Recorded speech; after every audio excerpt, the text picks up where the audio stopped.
લઈ જવાનું છે તમારું, બે સાક્ષી લઈ જવાના. અરજી કરશો, અરજદારનું નામ, મોબાઈલ નંબર, તારીખ, ગામ વગેરે જે લાગુ પડે, જમીન, ખાતા નંબર જો બરાબર સમજો. વારસાઈ દાખલ કરવી તો ખાતા નંબર લખો.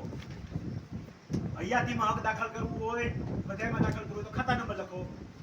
એક સર્વે નંબર દાખલ કરવું તો સર્વે નંબર લખો. એક છે એટલે બીજામાં બાપાનું નામ એમનું દે, છોકરાના ખાતે એ જમીન ચડાવી ચડે.